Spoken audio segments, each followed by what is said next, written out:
ಇನ್ನು ಮುಡಾ ಹಗರಣದ ಲೋಕಾಯುಕ್ತ ತನಿಖೆ ಇಂದಿನಿಂದ ಶುರುವಾಗಿದೆ. ಹಾಗಾದ್ರೆ ಏನಾಗ್ತಿದೆ ಸದ್ಯಕ್ಕೆ ಈ ಬಗ್ಗೆ ರಿಪೋರ್ಟ್ ಇದೆ ನೋಡೋಣ.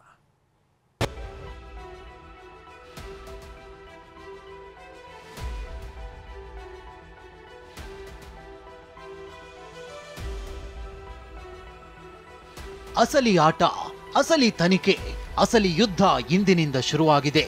ಮುಡಾ ಹಗರಣ ಬೆನ್ನತ್ತಿರೋ ಲೋಕಾಯುಕ್ತ ಪೊಲೀಸರ 4 ತನಿಖಾ ತಂಡ ಅಕ್ರಮದ ಜಾಲ ಭೇದಿಸಲು ಇಂದಿನಿಂದ ಫೀಲ್ಡ್ಗಿಳಿದಿದೆ. ಮುಡಾ ಹಗರಣದ ಅಸಲಿ ತನಿಖೆ ಶುರು.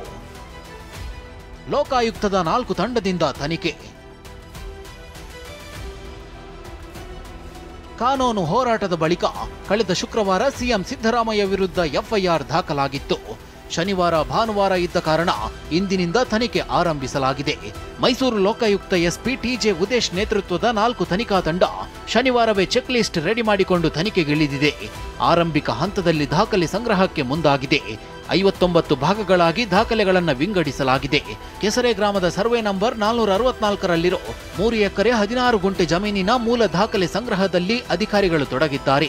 1935ರಿಂದ ಹಿಡಿದು 2021ರವರೆಗೆ ಸಿಎಂ ಪತ್ನಿ ಪಾರ್ವತಿ ಅವರಿಗೆ ಬದಲಿ ನಿವೇಶನ ಹಂಚಿಕೆಯಾಗುವವರೆಗೂ ಇರೋ ಡಾಕ್ಯುಮೆಂಟ್ಸ್ಗಳನ್ನೆಲ್ಲ ಕಲೆ ಹಾಕಲಾಗ್ತಿದೆ. ಹಾಗಾದ್ರೆ ಲೋಕಾಯುಕ್ತ ತನಿಖೆ ಹೇಗಿರಲಿದೆ, ಯಾವ್ಯಾವ ಹಂತದಲ್ಲಿ ತನಿಖೆ ನಡೆಸಲಾಗುತ್ತೆ ಅಂತ ನೋಡೋದಾದ್ರೆ, ಮೊದಲ ಹಂತದಲ್ಲಿ ಅಂದ್ರೆ ಇಂದಿನಿಂದ ಕೇವಲ ದಾಖಲೆಗಳನ್ನು ಮಾತ್ರ ಸಂಗ್ರಹಿಸಲಾಗುತ್ತೆ. 100 ದಾಖಲೆ ಪ್ರತಿಯನ್ನ ಮುಡಾ ಕಚೇರಿ, ತಹಶೀಲ್ದಾರ್ ಕಚೇರಿ, ಸಬ್ ರಿಜಿಸ್ಟ್ರಾರ್ ಕಚೇರಿ ಸೇರಿ ದೂರುದಾರರಿಂದಲೂ ದಾಖಲೆಗಳ ಕಲೆ ಹಾಕಲಾಗುತ್ತೆ.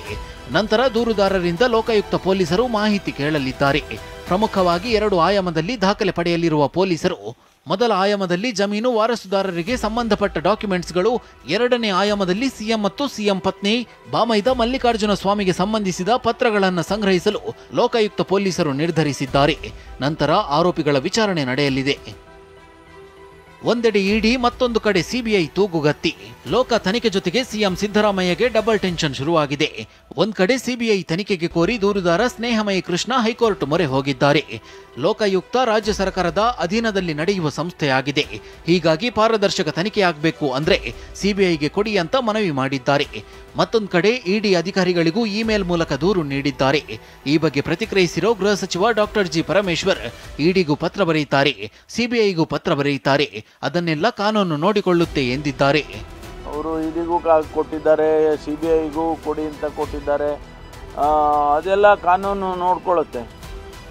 ನಾವು ಅದ್ರ ಬಗ್ಗೆ ಕಾಮೆಂಟ್ ಮಾಡೋದಕ್ಕಾಗೋಲ್ಲ. ಕಾನೂನು ಜುಡಿಷಿಯರಿ ಇದೆ, ಅವರು ಏನು ತೀರ್ಮಾನ ತಗೊಳ್ತಾರೋ ತಗೊಳ್ಳಿ. ಈಗ 197 ಪೇಜಸ್ ಜಡ್ಜ್ಮೆಂಟ್ ಕೊಟ್ರಲ್ಲ, ಹಾಗೆ ಕೊಡಲಿ. ಅವರು ಯಾರು ದ್ವೇಷ ಮಾಡ್ತಾರೋ ಗೊತ್ತಿಲ್ಲಪ್ಪ. ಈ ಇದರಲ್ಲಿ ದಿನ ಬೆಳಗ್ಗೆ ಆದರೆ ಬರೀ ಇದೇ ಆಗಿದೆ.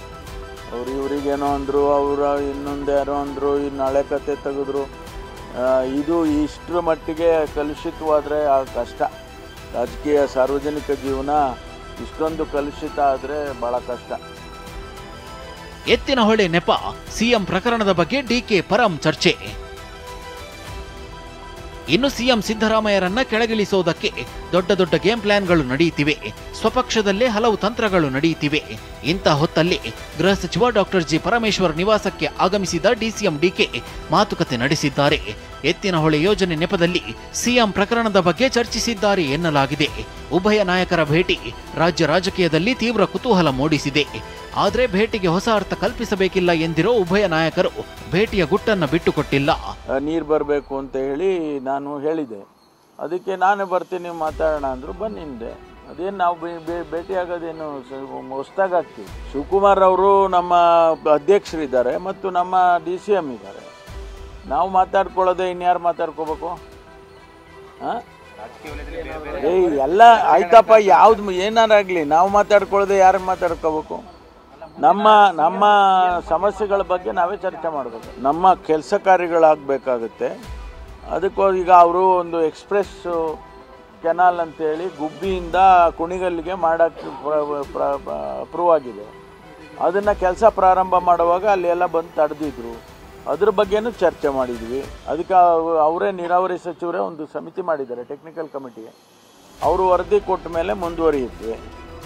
ಇದೆಲ್ಲ ಇರುತ್ತೆ. ಇದನ್ನು ನೀವು ಬೇರೆ ಬೇರೆ ಅರ್ಥ ಕಲ್ಪಿಸೋದ್ರಲ್ಲಿ ಏನು ಉಪಯೋಗ ಇಲ್ಲ. ಇಬ್ಬರೇನು 136 ಜನ ಒಟ್ಟಿಗಿದ್ದೀವಿ.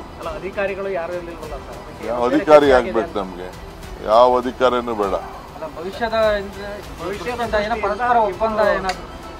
ಯಾವ ಅಧಿಕಾರದ ಇದು ಇಲ್ಲ, ಏನು ಇಲ್ಲ. 136 ಜನ ಒಗ್ಗಟ್ಟಾಗಿದ್ದೀವಿ, ಆಯ್ತಾ. ಒಬ್ಬ ನಾಯಕ ಅಂತ ಅಂದಮೇಲೆ ನಾಯಕನಿಗೆ ಯಾವ ಅಧಿಕಾರಿನೂ ಬೇಕಾಗಿಲ್ಲ. ಅಲ್ಟಿಮೇಟ್ಲಿ ನಾವು ಆಲೋಚನೆ ಮಾಡ್ತೀವಿ, ಚರ್ಚೆ ಮಾಡ್ತೀವಿ, ಅಭಿಪ್ರಾಯ ಕೇಳ್ತೀವಿ. ಒಬ್ಬ ಮಾತಾಡೋನು ಒಬ್ಬನೇ, ಡಿಸಿಷನ್ ಕೊಡೋನು ಒಬ್ಬನೇ. ಸಿಎಂ ರಾಜೀನಾಮೆ ನೀಡುವ ಅನಿವಾರ್ಯತೆ ಬಂದಿದೆ ಎಂದ ವಿಜಯೇಂದ್ರ, ಮುಡಾ ಪ್ರಕರಣದಲ್ಲಿ ಸಿಎಂ ರಾಜೀನಾಮೆಗೆ ಪಟ್ಟು ಹಿಡಿದಿರೋ ಬಿಜೆಪಿ ತನ್ನ ಹೋರಾಟ ಮುಂದುವರಿಸಿದೆ. ಮುಡಾ ಪ್ರಕರಣ ಸಿಎಂಗೆ ಕುತ್ತು ತರುತ್ತೆ ಅಂತ ಗೊತ್ತಿತ್ತು, ಹೀಗಾಗಿ ಸಿಎಂ ರಾಜೀನಾಮೆ ಕೊಡುವ ಅನಿವಾರ್ಯತೆ ಬಂದಿದೆ ಅಂತ ಬಿವೈ ವಿಜಯೇಂದ್ರ ಹೇಳಿದ್ದಾರೆ.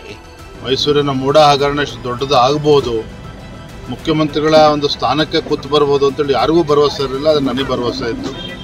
ಕಾರಣ ಅಂತ ಹೇಳಿದ್ರೆ, ಈ ಸರ್ಕಾರ ಬಂದ ಮೇಲೆ ಮೈಸೂರಿನ ಮೂಡಾ ಹಗರಣ ಇರ್ಬೋದು, ವಾಲ್ಮೀಕಿ ಅಭಿವೃದ್ಧಿ ನಿಗಮದ ಆಗಿರ್ತಕ್ಕಂಥ ಹಗರಣ ಇರ್ಬೋದು, ಈ ರಾಜ್ಯದ ಜನತೆಗೆ ಅನ್ಯಾಯ ಆಗ್ತದೆ ಕಾಂಗ್ರೆಸ್ ಸರ್ಕಾರದಿಂದ. ನನಗಂತೂ ಸ್ಪಷ್ಟವಾಗಿ ಗೋಚರ ಆಗ್ತಾಯಿದೆ. ರಾಜ್ಯದ ಮುಖ್ಯಮಂತ್ರಿಗಳು ಗೌರವಾನ್ವಿತ ಸಿದ್ದರಾಮಯ್ಯನವರು ತಮ್ಮ ಸ್ಥಾನಕ್ಕೆ, ಮುಖ್ಯಮಂತ್ರಿ ಸ್ಥಾನಕ್ಕೆ ರಾಜೀನಾಮೆ ಕೊಡಲೇಬೇಕಾದಂಥ ಅನಿವಾರ್ಯತೆ ಈಗಾಗಲೇ ಬಂದಾಗಿದೆ. ದಿನಗಳನ್ನು ಎಣಿಸ್ತಾ ಇದ್ದಾರೆ ಅಷ್ಟೇ. ಯಾವ ಸಂದರ್ಭಕ್ಕೂ ರಾಜೀನಾಮೆ ಕೊಡ. ಮುಡಾ ಕೇಸ್ನ ತನಿಖೆ ಆರಂಭವಷ್ಟೇ ಆಗಿದೆ. ತನಿಖೆ ಸಾಗುತ್ತಾ, ಯಾರ್ಯಾರ ಬುಡಕ್ಕೆ ಬರುತ್ತೆ, ತನಿಖೆ ಯಾವ ದಿಕ್ಕಿನಲ್ಲಿ ಹೋಗುತ್ತೆ, ಸಿಬಿಐ ಇಡಿ ಎಂಟ್ರಿ ಆಗುತ್ತಾ ಅನ್ನೋದು ಕುತೂಹಲ ಮೂಡಿಸಿದೆ. Bureau report, TV9.